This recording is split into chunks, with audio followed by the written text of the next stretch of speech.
गिलगित बल्तिस्तान के हर कोने में पुरानी दास्तानें और अफसाने छुपे हुए हैं। कहीं आपको परियों की कहानियां सुनने को मिलेंगी तो कहीं जिन्नात, डीमंस या चुड़ैलों के किस्से। अस्सलाम वालेकुम, मैं हूं निदा रहबर और आज मैं आपको सुनाने जा रही हूँ एगोर्थम यानी श्री बदत के नाम से मशहूर गिलगित के एक जालिम और आदमखोर बादशाह की कहानी। सुनने में ही कितना अजीब है ना, एक बादशाह और वो भी आदमखोर। खैर, back to the story. Shri Badat Gilgit Baltistan का आखिरी बुद्धिस्ट हुक्मरान था जिसने अपनी सारी जिंदगी जुल्म सितम करते गुजारी। कहते हैं इस बादशाह का महल गिलगित के पुराने पोलोग्राम के करीब था। कहानी ये है, श्री बदत रोजाना अपनी रया से एक बकरी का बच्चा टैक्स के तौर पे मांगता था और हर रात को वही बकरी का बच्चा उसका डिनर होता था। मगर एक रात जब गोश्त कुछ ज्यादा ही मजेदार बना तो श्री बदत ने अपने वजीर से पूछा कि भाई क्या सीन है, आज गोश्त इतना लजीज और डिफरेंट कैसे? पूछने पर पता चला कि जिस औरत ने बकरी का बच्चा पेश किया था वो इसे अपना ही दूध पिलाया करती थी। बस फिर क्या था, श्री बदत के दिमाग में खतरनाक आइडिया आया कि अगर बकरे को दूध पिलाने से गोश्त इतना मज़ेदार हो सकता है तो दूध पीते इंसानी बच्चे का गोश्त कितना लजीज होगा। Now here comes the most terrifying part. Shri Badat ने फ़ौरन हुक्म दिया कि रोज़ाना उसे एक इंसानी बच्चा खाने में पेश किया जाए। ये फरमान सुनते ही लोगों में एक अजीब सा डर और खौफ पैदा हो गया। भाई होना ही था, कौन अपना ही बच्चा डिनर में पेश करना चाहेगा? लेकिन बादशाह था तो मजबूरन लोगों को ये हुक्म मानना पड़ा और श्री बदत रोजाना एक इंसानी बच्चा खाने लगा।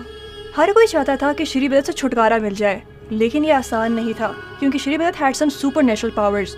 उसको मारना आसान नहीं था और लोग नहीं जानते थे कि उसको कैसे मारा जाए।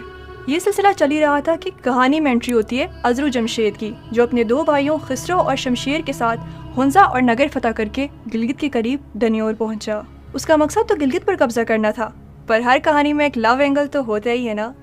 तो जब अजरू जमशेद नूर बख्त यानी कि श्री बदत की बेटी से मिला, दे फेल इन लव।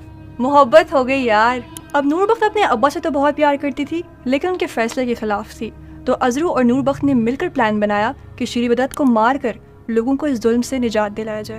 अब मसला ये था कि श्री बदत को आम हथियार से मार नहीं सकते थे, तो लोगों ने नूर बख्त से कहा कि वो अपने अब्बा से पूछे कि वो कैसे मर सकते हैं।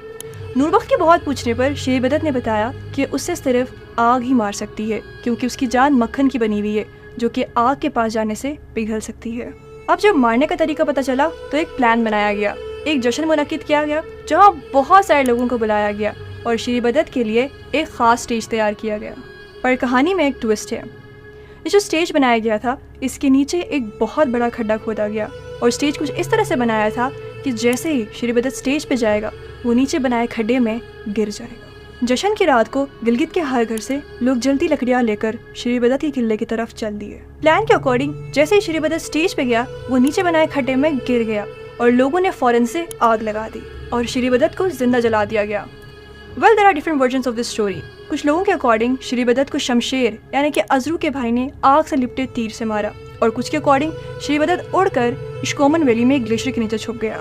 लोग इस डर में थे कि कहीं श्री बदत वापस ना आ जाए तो इन्होंने तलेनो नाम की एक रस्म शुरू की। हर साल 21 दिसंबर को वो श्री बदत का एक लकड़ी का पुतला जलाने लगे। With the passage of time ये एक फेस्टिवल बन गया जिसको आज भी तलेनो के नाम से जाना जाता है, जहाँ लोग ढोल बजाकर गीत गाते हैं और इश्कोमन की जानिब आग फेंकते हैं ताकि जुल्म भरी हुकूमत को निशाने इबरत बना सके।